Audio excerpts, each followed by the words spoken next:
Hey everybody, it's episode 8 of When 9. Hey everybody, it's episode 9 of When Models Talk. Please check us out on Anchor, Spotify, and as I'm waiting for Jacinth to come on in, we're going to get started. I'm excited for this one. It's definitely a great, it's going to be a great interview. All right. And check us out on, hey Jacinth, on Single on Saturday Night as well. Okay, hold on.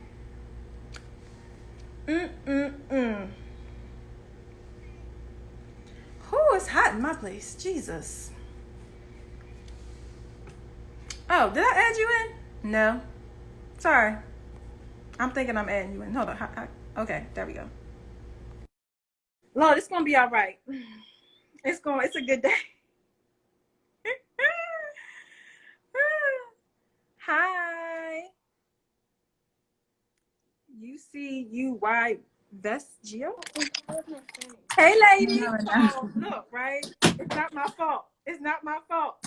I was on my other page. Huh?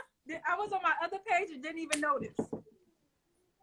Until I saw your text come and talk some I'm here. And I was like, well, oh man. Yeah, I am here. What's on your mommy road, right? Not right now. Not right now. Not right now. Mommy duties. Trust me, I know all about that. Mine's just left. Girl. So I had time to get myself together. But yes, everybody, this is Jacinth Headlam. Hello, nice to meet everybody. and this is going to be a very interesting and great interview. Yes. I read your book. Yay! Thank you so much for your love and your support. Thank you. No, thank you for right now. Thank you. Because we're gonna talk. We're gonna get into it.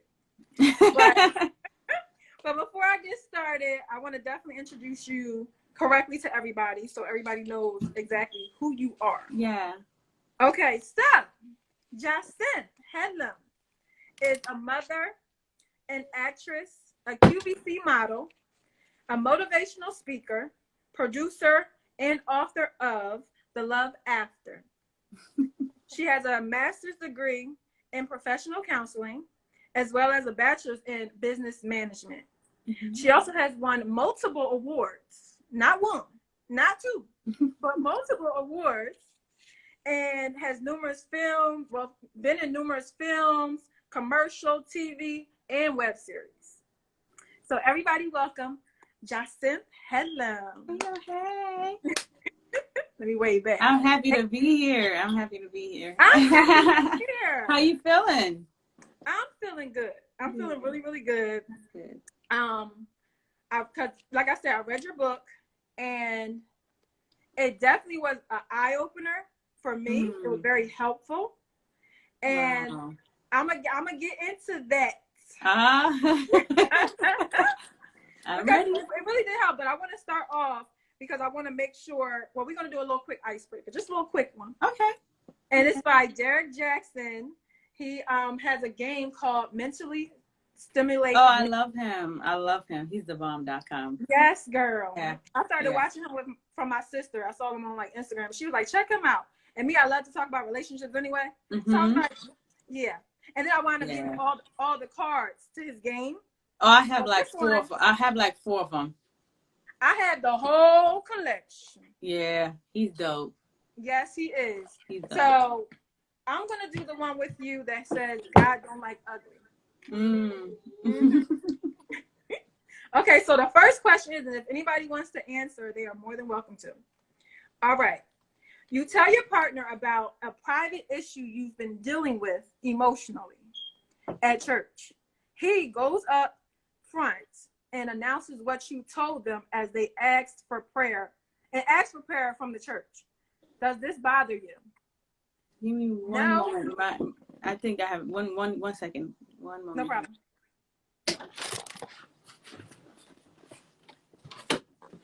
Hey, everybody. Hey, Ebony Sons. Give my magazine. I'm praying I'm saying that right. Hi. Also, Java Rias Conway. I don't know if I'm saying that right, but hello. All right. And I am Eric McKay. Hi, Eric. Hey, everybody. I'm back. All right now. Y'all see, y'all actors got the little backdrop where, I'm like, this is the second person. Y'all know y'all actors. Me, I'm trying to get mine together. I'm trying to get together. Hey, Shelly Shell. Hey, Shelly. Okay, so I'm gonna ask the question. I'm gonna say the question one more time. Mm-hmm. So you tell your partner about a private issue you've been dealing with emotionally. Mm-hmm. At church, he goes up and in front of everybody, he announces what you told them and then asks everybody for prayer. Does this bother you? No, it's very thoughtful, and the more prayer, the better. B, yes, and now you don't trust them the same. It's only two choices? Mm-hmm. You can make it C. I don't mind people tapping into their transparency. If you're led by the Holy Spirit to reveal something, I just feel like we should have a common ground. If we both spoke about it or we both comfortable, I think, I would have a feel for my partner to know what I can and cannot share, because I mean your privacy is your privacy, period. But when you have a pastoral platform like that, it's like when you're going and going and going, and you're in the in the Holy Spirit, you tap into that realm. You ain't no telling what's I mean you do have some form of control, but sometimes if you're led, is in that moment, it's like, okay, is it pleasing my wife or pleasing God? Is it pleasing my wife or being obedient to the Holy Spirit? So it's like, it's a fine line right there, because it's like, if the Holy Spirit leads me to say something or to be transparent, and it just so happened to be something about my marriage, I'm probably gonna have to like just be cautious, be wise, because I don't think the Holy Spirit is gonna put you in a predicament that's gonna blow up your household. So, and some people just be talking like you don't have a word, so you're gonna tell all your business. Did you really have a word prepared? So it just being discerning for sure. I think I'll know my partner long enough to know what will make him or I uncomfortable, or what are the boundaries of, okay, because you have this platform and I know you do ministry or public speaking, there's certain things you might want to disclose that you think will inspire or motivate, but let's find that boundary right now, so in case anything come up, you know what you're allowed to say or cannot say, so that when you get off the stage and you go home, I'm still a happy wife. Exactly. Yeah. Because I'm like, oh, thank you. Right. Oh, thank you for getting up there, but now we got something to talk about. Right. Everybody my business. Right. I want everybody to know. I got to see it. Exactly. But I mean, I'm pretty much an open book, though. Really, because I'm so free with me and myself. I don't really feel like I have nothing to hide. Yeah. So, yeah. Well, that's good, girl, because you in the spotlight. I'd rather people find out from me and only me, and it's gonna come from my mouth, and then I'm gonna tell them my truth. So yeah, that's true, and it's a good thing that you have platforms like this as far as social media, where if there's something that needs to be addressed, if somebody says something, whatever it is, you are able to actually address that without it being an issue. Exactly. Okay, I'm gonna do one more because I want to get into what we're gonna talk about. Okay, so I had a couple, but I'm gonna just ask one. Okay, I'm gonna ask this one. Okay. Pastor makes it mandatory to pay tithes and requires your employer information so he can set up an automatic draft of 10% from every check. What do you do? A, thank Pastor for making tithe easier to pay. B, tell Pastor you're unemployed so you can be a deadbeat church member. And C, find another church. Or pick a D. I don't know. What would you do? I don't think I have to find another church, but no, yeah. If my leader is moving like that, I'm probably gonna have to find another church because that's not your place. Yeah. And then it's 10% like of my tithe is not monetary. Tithe don't always have to be monetary. Like if I want to give 10% to the homeless, if I want to give 10% to helping a neighbor who is in need, if my 10% of servitude or of me giving back or paying it forward is me paying my sister friend who's struggling, and I just want to bless her with a few $100, like that's how I want to sow my tithes. That's not for anybody else. You don't know my income. You don't know my story. You don't know my bank account. You don't know what bills I have. And you don't know how my income fluctuates. You don't know if I get paid once a month or, so for a pastor to sit here and dictate of how my money should be spent or what should be sold, that's out of pocket. So yeah, I don't know anybody, and I'm a grown woman, so don't come for my don't come for my coins. Don't clock it. Don't clock it. Don't clock my coins. Like I don't like. Yeah. I hope there's no pastors out there doing that because you need to find another church. I've heard. Or that person, if you want to extend grace to your pastor, somebody needs to correct the pastor. Yeah. Maybe that pastor don't know his word. Exactly. Right. But I've had there's been people that I've had friends and I've had people that say when it comes to tithing, for some people it's not a priority. It's a priority. Everybody has their own opinion. It's a priority for me, and because I am a mother of 3, right? And I've been tithing for years. I do not skip a tithe. I tithe every single time. I'm like, Lord, if I get $1, you get 10 cents of that. Yes. So, and when I say I am blessed, I am able to take care of my kids. They do not want or need for anything. Right. We are good. Right. And the thing is, I don't even have to worry. I don't even worry. That's the blessing in it. You don't. You can't say you have faith and fear at the same time. It's like oil and water, they don't mix. Because God shows up and he shows out every single time. Come on, I'll be like, hold on. How you want to buy this house? Oh, you can't buy this house because you don't got the money for it. I was like, oh, just know my God is good. Right. And the crazy thing is I wind up showing up with the money to buy the house. I ain't buy a house though. But I had the money. Wow. But I was like, don't tell me that my God is not good. Wow. Yeah. And the natural. Let's get it together. Let's get it together. Yes. Let's get into this. I love it though. That's amazing, man. That just goes to show you put your money where your faith is. Yes. I do it all the time. I do it all the time. I'm like, oh, it's all about praying. But okay, let me get in this. So first of all, all right. So I wanted to know real quickly, how did you get into modeling and acting? Oh man, I've been modeling since I was 16, 17, and I didn't know where to start. And I think I was approached in Starbucks at the time by someone who goes attend Barbizon. And then I'm like, okay, I started off at Barbizon Modeling School. I mean, I think that they need to make me a brand ambassador because right now I'm giving them, promoting and that. But no, I started because I didn't know how to walk. I didn't know how to pose. I didn't know how to apply makeup. I didn't know anything about the business. And my parents were not the parents to like really, cultivate or, help groom me. And they just did not really approve of this type of business. So I pretty much had to fly blind and figure stuff out on my own. So yeah, I started modeling since I was in my late teens, like senior in high school. And started off with Barbizon, and then little by little just started to get, got on Model Mayhem at the time that Model Mayhem was popping.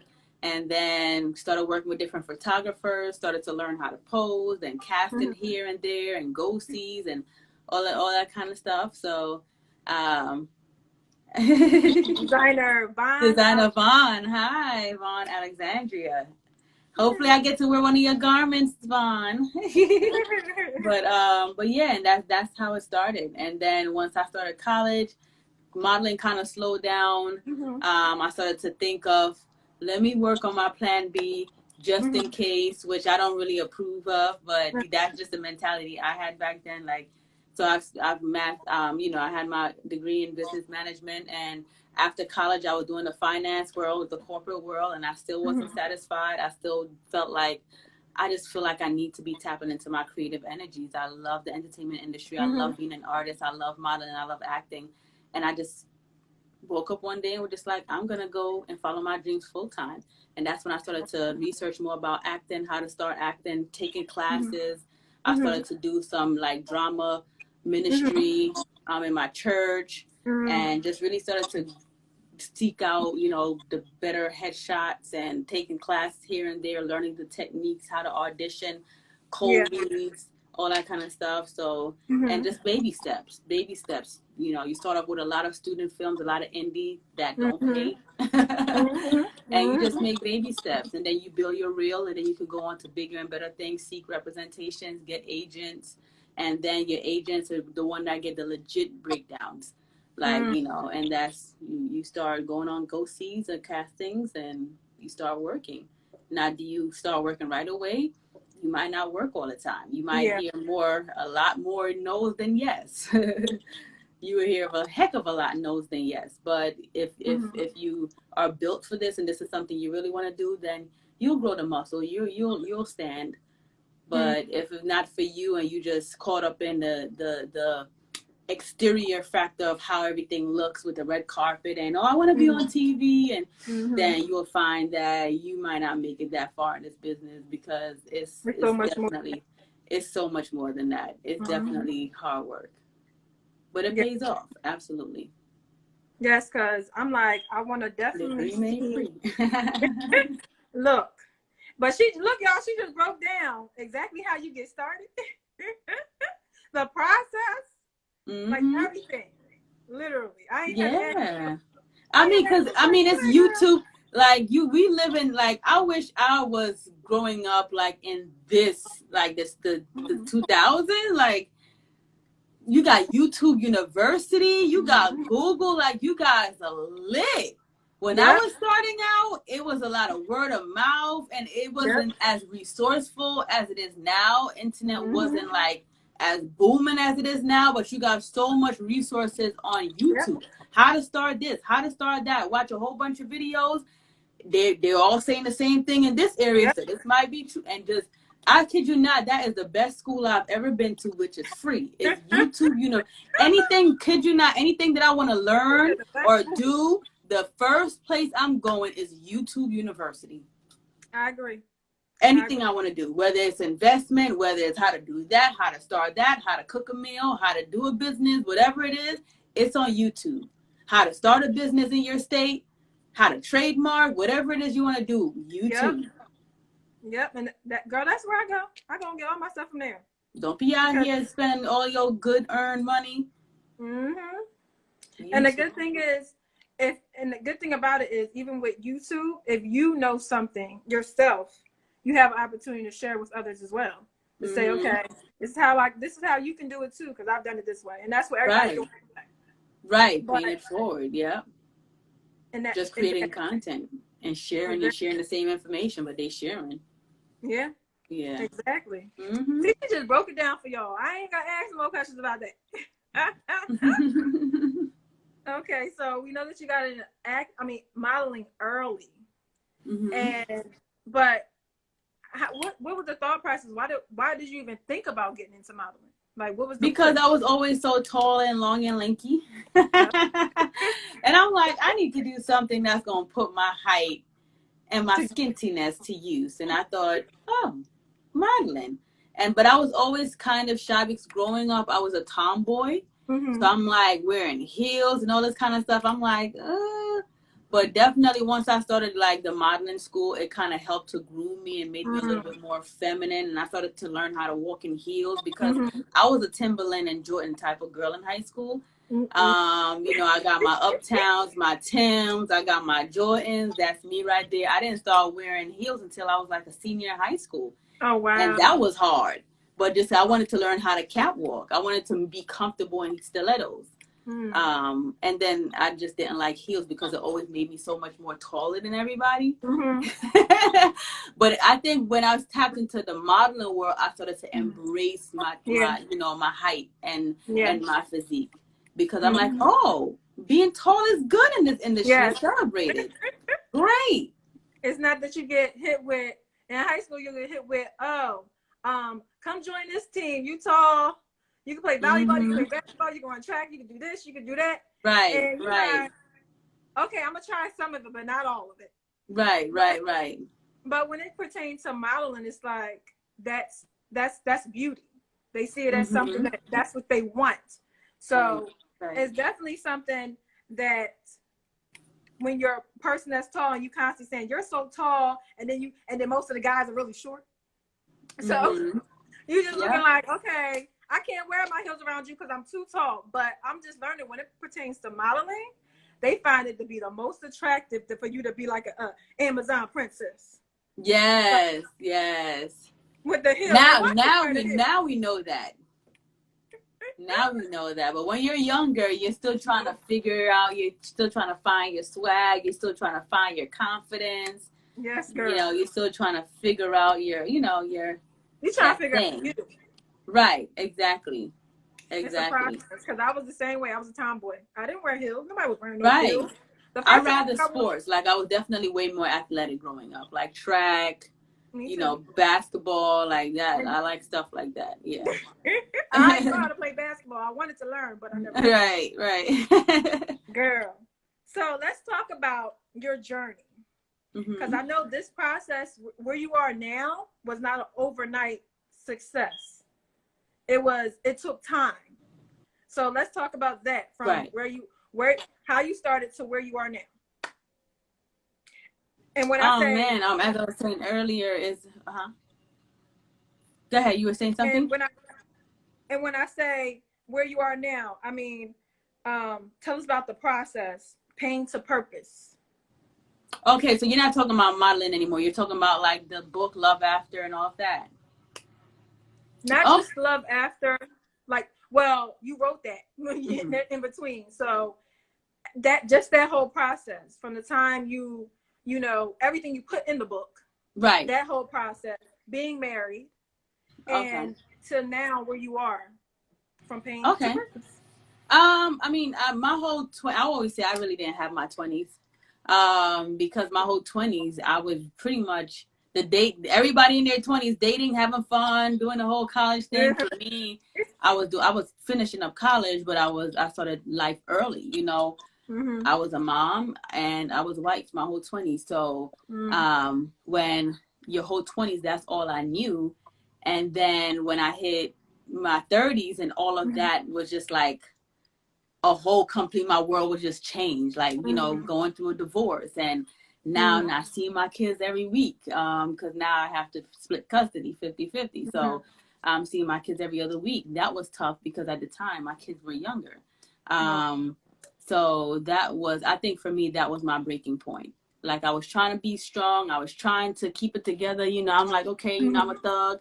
I can thug this out, but divorce is a death. I don't care what nobody say. And it's definitely something that you have to, it's like one of those deaths that you feel like it can't be buried. Because every time you see that person, it's like you're constantly resurrecting those pain until you get to a point of like, okay, healing is intentional. I have to make sure I heal from this thing, so that when I do start dating again and I do see myself getting married again in the future, that I don't bring all of this baggage and into my next relationship, because God can't bless a mess. No, He cannot.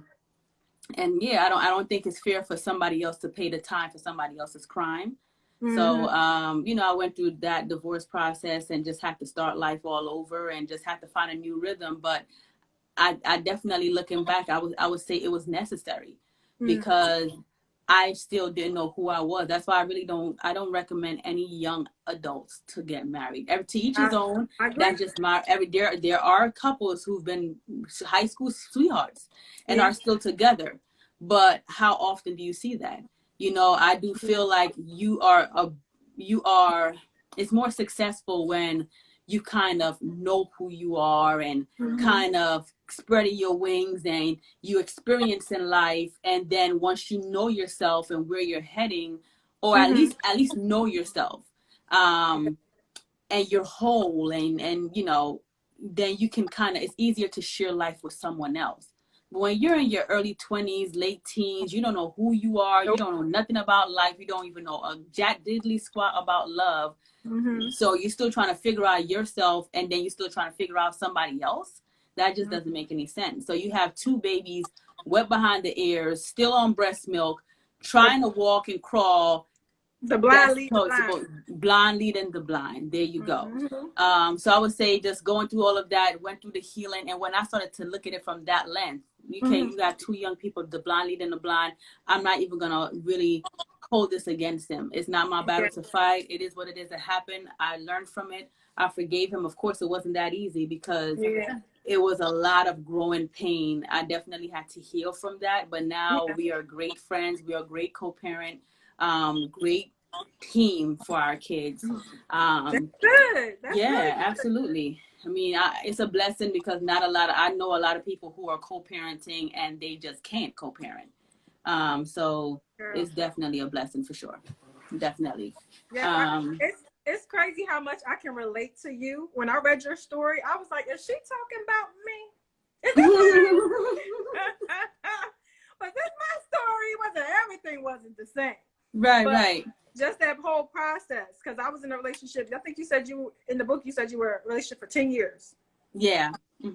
I was in a relationship for 9. Was it 9? Yeah, pretty much. 9. And I was just thankful I didn't hit that 10-year mark. But and we weren't married. So that was another blessing for me.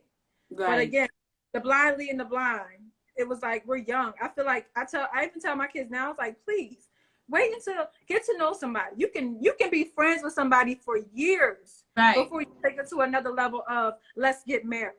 Right. Get to know that person because then in your 20s you're going through a whole process of who am I? Yeah. I'm in my 30s now, just discovering like, oh no, we got to start owning some stuff. Oh no, we got to start doing this. Like it's a shift that when you soon as you hit 30, it's a whole nother ballgame. Girl, as soon as I hit my dirty 30s, I'm not that type of woman. If your mind just automatically went to the gutter. But I just always tease people that, oh, you hit the dirty 30 club, honey. But no, as soon as you hit 30, it's something about 30 that the light bulb everything just go off. Your whole perception of life just change. You just see life totally differently.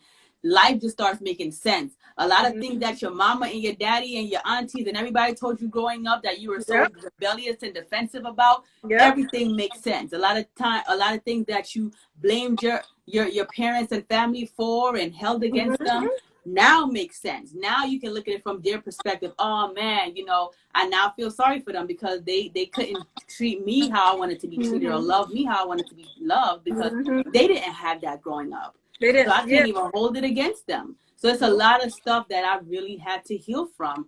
And that also, when you don't have the blueprint of how to have a successful marriage and relationship growing up, it's like you don't have anything to, I didn't really have a model. I didn't have a manual, you know, so I pretty much had to find my own rhythm. And like you said, the blind leading the blind. And when you come from a household that's not balanced, mama is playing daddy and mama, or you were raised in a not so healthy and balanced household, then it's like you pretty much got to figure life out on your own, relationship out on your own. Girl. So, I mean, then you look back and you're like, wow, this is why I made a lot of the mistakes that I made. I didn't know how to love. I didn't know what a healthy marriage looked like. I didn't know when to throw the towel in, when to not throw the towel in. I didn't know. So you pretty much have to figure things out on your own. Eric says in your 30s, you still think you know it all, when in fact, life just didn't hit you yet. Well, I'm still in my early 30s, so I don't know yet.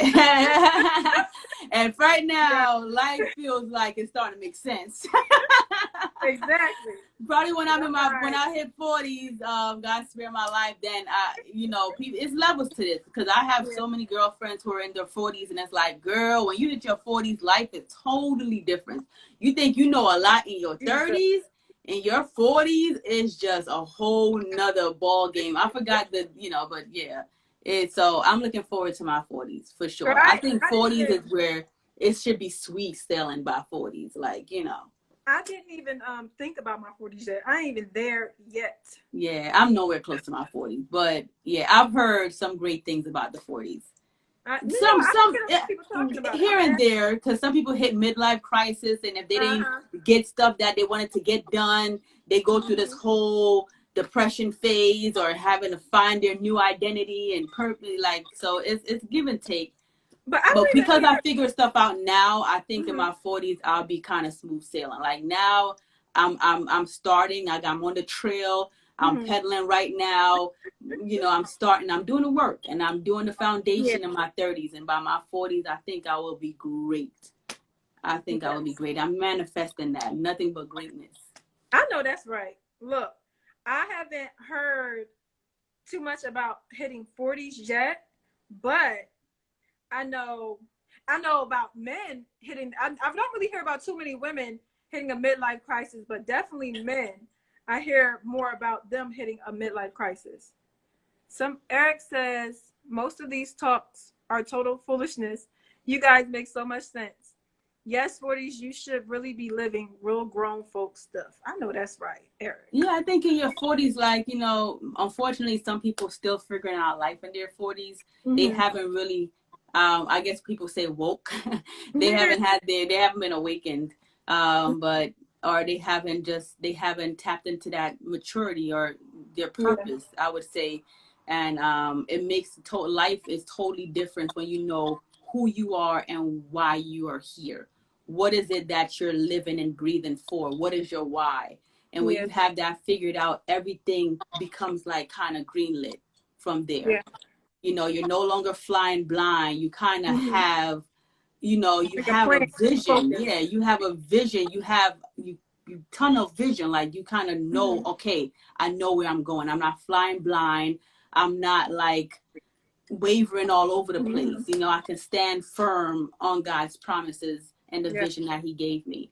Everything is clear. It's not cloudy anymore. So I can So, be focused. so let's talk about birthing. Mm-hmm. When it comes to your projects, Mm-hmm. and also just the event that you had not too long ago, where it was the Love After Empowerment event. Mm-hmm. How did you birth that? Because you know how some people start something, they never finish it. You start Right. it, you don't finish. And it happens over and over and over again. Until one day it's like, no, I got to get this finished. How did you birth not only your book, but how did you keep moving forward to even create an event for all that? Oh man, well the event came from the book actually, because Love After was just how I was able to pick myself up. It was just like one day when I was going through like crazy, just really depressed, just feel like life was just worthless, just didn't Mm-hmm. know why everything was happening, and everything hit me right at once, like back to Mm-hmm. back to back KO. Like Wow. everything hit me all at once, and that year was everything was on my back, and everything that can go wrong went wrong. Wow. And I just was like breaking down, and I remember just crying out, and it's kind of like I heard like the word, there's love after these Uh-huh. deaths, there's love. And I couldn't really understand what that meant, and I just kept hearing it, love after, and I'm crying, and I'm like, what does that mean? I keep hearing the Mm-hmm. word love after. And I just wrote it down, and I just kept on just thinking on it and praying on it. And it just started to reveal like a revelation. It Mm-hmm. started to reveal to me like there's love after this. There's love, Mm-hmm. there's resurrect. Love after is resurrection. Love after represents restoration. For me, love after is the rebirth Mm-hmm. of who I am, just restoring my faith, restoring my hope, because I lost all of that, restoring me, just finding out who I am and whose I am, And why am I going through all of this? And then when I started to look at life a little bit differently, I'm like, okay, this was necessary. This is my story. It had to happen. This is my testimony, you know, because once I get out of this rut, now this is now my message. My mess now becomes my message. Somebody else will be able to learn and grow and also find their restoration and rebirth from my testimony. Absolutely. So your life really don't belong to you. You know, you're a servant. And when you go through certain things in life, a lot of things that you go through is to build your muscle to prepare you to serve. So whatever I went through, it was building my muscle and my purpose to prepare me to serve, to prepare me to be a servant, to pay it forward, to help my society, to help the world, to help the community, to help my neighbors, to help myself, to help my family. So your life really does not belong to you. So everything that you go through, you have to look at it like with a lens of, okay, what lesson? Why is this happening? What lesson what is this prepping me for? What do I need to learn from this? And oftentimes, if you're going through the same thing over and over and over, that's because you're not really tapping in. Yeah, that's you're so not true. tapping in, and you're going through the same thing over and over again because you're not learning. You're not seeing things clearly, and you keep on making the same revolving mistakes. Girl, that's the So worst. That is right, the worst. When you same mistake. constantly keep on, you be like, didn't I just? It's like deja vu. Didn't I just go through this? Wait a minute. And then it'd be the first time, then the second time, and then you're like, I can over this again, and then you fell. Right. And every time you fail, you got to keep on going over it and over it until you pass and you learn that lesson so you can move on, so he can have you move on. Girl, I can't stand when that happens. Girl, like, it's like a mistake over the same mistake. It's like going through the same bad relationships. And it's the same thing over and over, just with a different mask. The same thing, but just with a different face. You know, a different swag. But it's just like you keep on making the same mistake because life is trying to teach you something.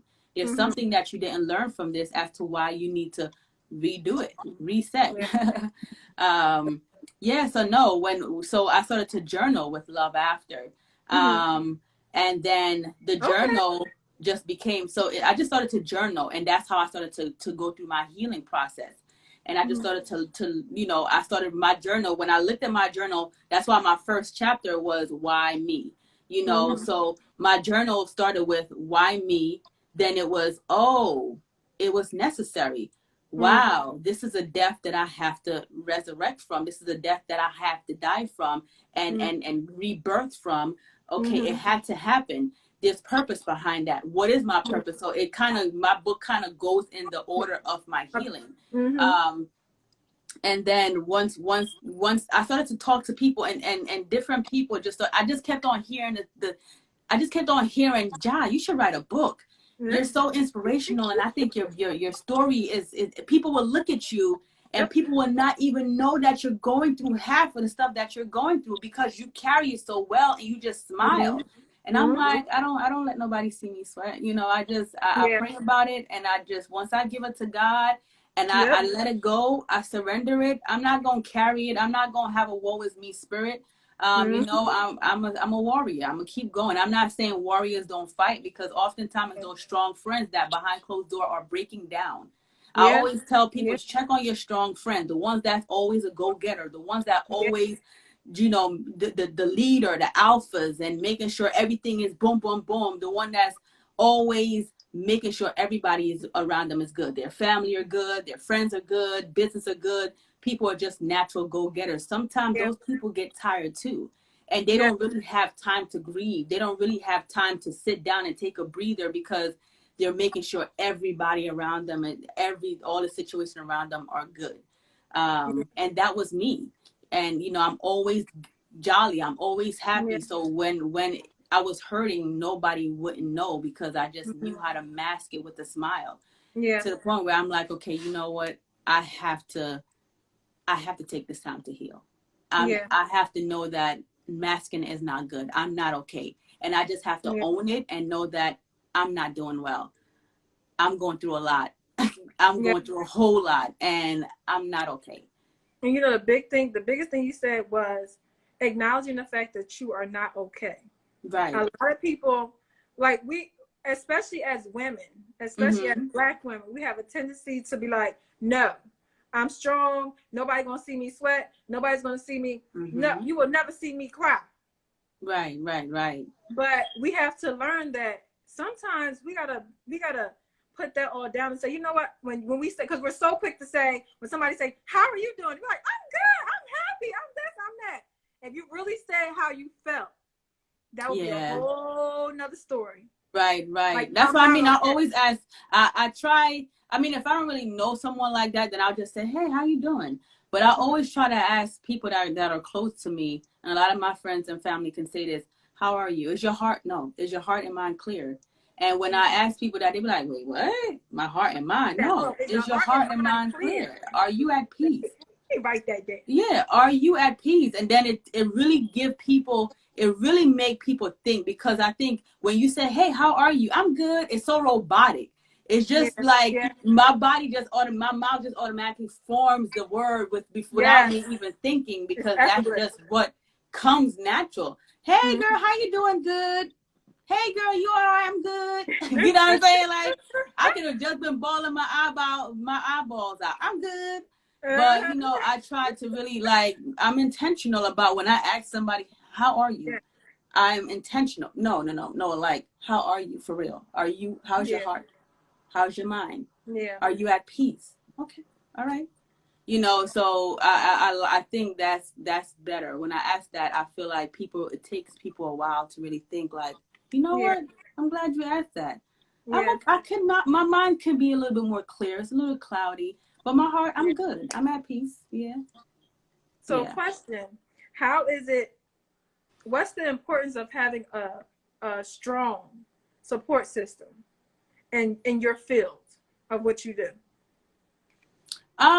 You everybody's story and journey is different. Mm-hmm. Um, but for me and where God has taken me, what He has equipped me with, I definitely would say I have a strong support system. Mm-hmm. That's good. Because He know that I'm obedient to where I'm going, so He Mm-hmm. provides. He makes provision.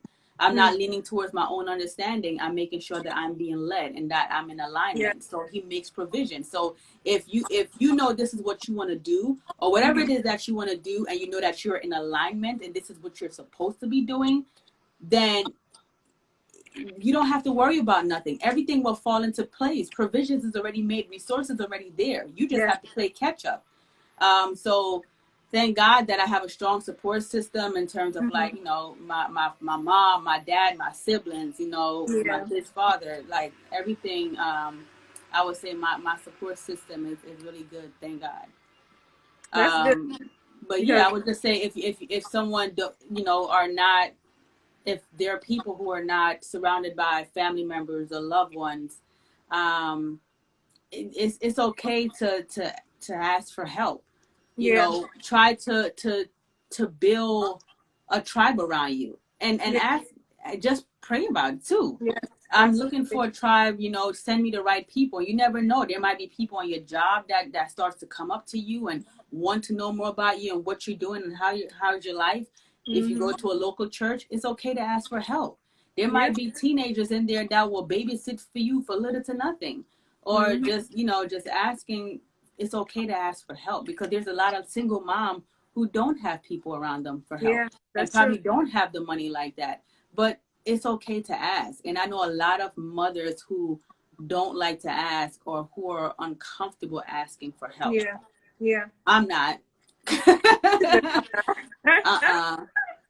If I I, have friends, I'm not so quick to ask friends, but like family members, I'll mhm. ask. Hey, I'm going out of town. Blah blah blah blah. I have an audition today. Can you keep the kids 2 hours? Okay. Uh-huh. And usually, a lot of my traveling and things like that usually forms on a week I don't have my kids, so that's a blessing. And if it does Yeah, fall on the week I have my kids, their dad is very flexible, where he'll good. just hold it down, because yeah, they daddy. Yeah. Yeah.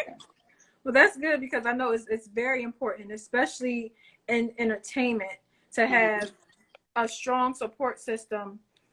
Because again, you're going to different auditions. You have to actually you might have to shoot something, whether it's a film Right. or a photo shoot or a Right. commercial, whatever it is. It's constant work that you have to do, and if you don't have people that's there to support you, it can become a struggle.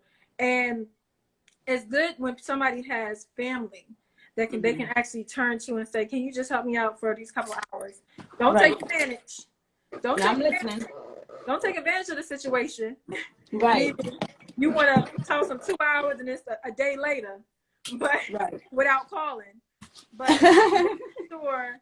But you know, but the crazy thing about it is that this business is kind of last minute, and there are times when I probably got on some people's nerves. My mom was like, "Mommy, I got an audition tomorrow at 5. When you find this out?" Like literally just now. Like everything in this business is kind of last minute. So yeah, my mom. But the good thing is that my kids are pretty much independent, so they're good. They don't require diaper changing, spoon feeding. You don't have to leave them. They're good. You know, they're good. So I'm blessed with that. They're at a great age. They don't really need no babysitting. That's why I said I would never start over. Nobody's trying to find a babysitter. Nobody's trying to My son is 15, the youngest is 7, and the middle is 11. Look, if I was to have another child, I'm like that. My future husband better be suited and booted. Like you, babe, we got money for a sitter. Cause just know if we have a child, I'm gonna need a whole nanny setup. Girl. But, I mean, you know, just knowing how life and where I'm heading, I just feel like I'll have a nanny system. Yeah. I'll have a nanny in my trailer, so I'm not worried about it. Yeah. Okay. But so Go ahead. Oh yeah, I know that we were jumping around. So from the journal, that's where, you know, a few people in my corner were just like, "Ja, I think you should write this book. I think you should tell your story," and that's how it became the book. And a lot of people I didn't know the whole book and that you can self-publish and you can get your stuff on Amazon for free and you can do Audible and get your stuff on there for free and Barnes and Noble. I didn't know all of these things. Like the world is so much different. A lot of these things you can really have all these resources, so many resources around us. And the book led to me traveling and wanting to spread the vision and the movement of Love After, and started out, I did a launch in Jamaica first, then New York, London, then Nigeria, then Canada. So I didn't know poor little old me was gonna go that far, but it's a beautiful thing when you tap into, when you've discovered your purpose and you're living on purpose for purpose, and you're being obedient, and you're in alignment. It's like the floodgates of heaven just open up, where there's so many things that just fall into place, where you're like, yo, I did not know all of this was going to happen. I did not see all of this coming. Now, I know I'm a blessed woman, but I just didn't know that all of this was going to be presented to me. I definitely know that God showed up and showed out, and he definitely blessed his children who are obedient. And in alignment, exceedingly and abundantly above all you can ask, think, or even pray or imagine. Absolutely. So he definitely exceeded that. And then from there, I wanted to do something bigger than a book. And I had a couple of girlfriends around me that was just like, Ja, you know, the city of Allentown awarded you with a Jacinth Headlam Appreciation Day that's coming up in February. Why aren't you doing an event? And I'm like, I don't know where to start. I don't know. What if people don't come? My thinking. What if it's going to be too expensive? I don't have the time. It's last minute. They just like, God will make provisions. So I'm just like, okay, let me shut that down. There's nothing impossible. If it's God's will, he'll make provisions. And he showed up and showed out. In a month, I planned that event. And the right people, the right resources, and the right artists and you know, people who performed, and you know, it just, I don't want to start naming names because I don't want to forget nobody, but just anyone that came out to my Love After empowerment event in March. I love you guys from the bottom of my heart, body, and soul. Like it was such a blessed event. It was amazing. I really. It was also my first event, you know, my first annual Love After event, away from the like book signing and stuff like that. And it was just amazing.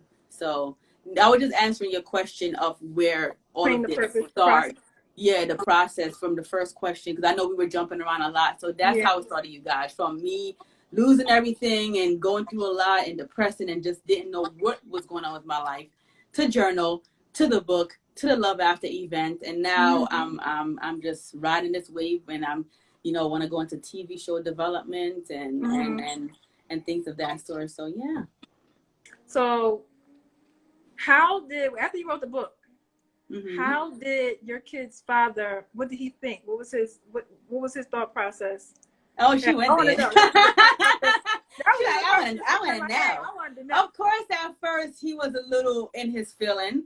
I definitely feel like he was a little bit in his feelings, because just thinking back, he was always more private. He was just very, what happened in the household stays in the household. So the fact that I was letting our dirty laundry kind of air, but it wasn't in a bad airing way. It was more like, I'm telling my truth. Sorry that you're attached to my truth, but I'm telling my truth so that I can help someone else. Yes. At first he didn't like the idea, but now I just felt like, he just like, you know what? Yeah. You just gonna do you. So yeah. As long as our kids are protected and they're good, that's all that matters. But no, he definitely did not like the fact that I spoke about my business at all, because it involved him. So yeah, if the shoes were reversed, I would have been pissed too. Yeah. But I would have known, like, okay, this is a ministry. This is, you're saying how you've grown and evolved and you forgave, and some of the things that you had to heal from. Yeah. Since you put it like that, and it wasn't a place of you bashing me and tearing down my character, and you put it from a place of we were both young and needed to heal and learn, and the blind leading the blind, then I can see, that you weren't intentional in trying to hurt me or my character or my reputation. So no, it didn't come from a place like that. So no, it wasn't malicious or anything like that. It was definitely a place of like healing. Yeah. Well, that's good, because it just popped in my head. I'm like, what? I wonder what he think. Thank you, Eric. Eric said it's not his story, it's your story and your truth and point of view. Yes, thank you. Hey, y'all. Hey. So my next question is, when it comes to perseverance, which is, in your book, it says the 4 P's: praise, prayer, and I want to say press and patience. I hope I got it right. No, you got it. Pray, prayer, praise, press and patience. Yeah. And you talk about prayer is not optional; it's necessary. Oh, absolutely. Which I was like, I gotta write that part down. Girl, sometimes I gotta reread my book. I'm like, oh, that was good. I wrote that. Well, you tapped in, girl. You tapped in. But yeah, I definitely felt like, there were times when I felt like giving up. I didn't feel like anybody could relate. I didn't feel like, you can still have a lot of people around you and still feel so alone, still feel so lost, still feel so empty. And those are the times where if I couldn't do anything else, I just had to pray. Like, prayer was the strength. It just gave me that extra oomph. Like, there were days where I didn't want to see the light of day, and prayer gave me the little bit of juice that I needed to go to the next day. It didn't give me a whole lot at that moment, because you're really not seeing clear. Your tunnel, everything is dark to you. Your vision is dark. But it gave me enough juice to keep pressing on. And there were times where prayer wasn't enough, and I just had to hold on, like, just press forward, just as long as you don't fall. And if you do fall, just pick yourself up. And if you can't stand, as long as you're slouching, but just don't go down. And that was my thing of just pressing forward. Just even if you got to take one step and then it takes you another 2 weeks to take another step, as long as you're progressing, just keep pressing forward, and then patience. Oh, Lord. That's like somebody cussing at me. I'm so impatient. I want what I want when I want it. I am. And a lot of my girlfriends, she's like, Ja, You are so impatient. You just, if I think something, I'm jumping on it right away. I don't wait. I'm like, boom, because I like, it's flowing. It's the juices are flowing. It's hot. You know, you gotta eat your food when it's hot. So I just, that's just how I am. And sometimes I have to like come back, like, calm down. Sometimes when you have a vision, an idea, that don't mean it's supposed to pop off right now. That sometimes means just maybe it's another year or two from now. That don't mean it's a now thing. But I'm like, nah, I serve it right now, guys, now. If he gave it to me, it's now. Where God is telling you, like, it's in my time and not yours. Yeah, I'm still learning that. I got to be honest, because there's time, even recently, where I'm like, he's just like, calm down, be still. Be still. My timing, not yours, mine. And I'm like, all right. And he will sit you down if you ain't listening. Girl, I've been sat down involuntarily many times because I was stubborn, because I wanted to do things in my own timing. And I was sat down, all the way down, like, woo, that was a good whooping. I felt that thing. All right, I'm gonna sit down. I heard you this time. I know, it's clear. I'm gonna sit down. Yeah. So my question before we continue is, do you have extra time to continue this live, or are you busy where you can't continue this live? Because we got like a couple of minutes left. I can jump back on. Okay. Yeah. I'm just making sure. I can jump back on for a few more minutes. Yeah. So now one person just said, which is Adela. Hey, Adela. She said, what is more important for you now, to be a writer or to be an actress? Because they go both hand in hand. I don't see why I can't do both. I feel like it's just, but for me, the hardest thing for me is balancing. Because like I was saying, when my mind is on something, I want it now. And sometimes I have to pace myself, and sometimes I have to balance, and sometimes it's like I'm being pulled in so many different directions at the same time. And sometimes I'm exhausted. Yeah. So for me, I have to learn how to pace, because like, as soon as I get something and I'm inspired by something, I want it now. I want to see it manifest now. I mean, if I got to hire somebody to do it, I want it now. And sometimes I just have to learn to breathe. Anytime. Yeah. Slow down, be still, breathe, and take my time. So that's why I said, like, patience, because I'll be inspired. I don't know, something about 4 or 5 o'clock in the morning. We're gonna have to talk about that, because sometimes a sister be needing her sleep. But something about 4 or 5 o'clock in the morning is usually the time when I wake up and I download, and I'll just be so inspired around that time, where just a lot of stuff are just coming to me. A lot of ideas, a lot of visions are just coming to me, and I just have to jot it down. And by the time I fully wake up, I'm already making phone calls, and boom, boom, boom, I saw this in my vision. I need to make this thing happen. Da, da, da, da, da. So one thing I can say about me as a visionary, one thing I can say is I'm obedient. I'm obedient, for sure. And that's something I'm learning even more now, like reading your book, which we'll get into, is to be more obedient. And because we only have like a minute left. Okay, girl, let's come back. Yeah, I am going to okay, everybody who tuned in, tune in again. In a couple minutes, we're going to come back for part 2 of episode 9 with Jacinth Headlam, and check out all previous and current on podcasts from Spotify and Anchor, as well as my YouTube channel and my page. I'm getting it all wrong. Real K Bailey on Instagram, and Miles Like Me on IG as well. All right. So we'll be back with Jacinth, and also contact her on which page do they want them to, just in case, Either one, The Love After, or I'm Jacinth. I am JACINTH, which is here. You guys are seeing it at the top. So either one, I literally answer both. Okay, awesome. Yeah. We'll be right back, guys. Thank y'all for tuning in. Thank you.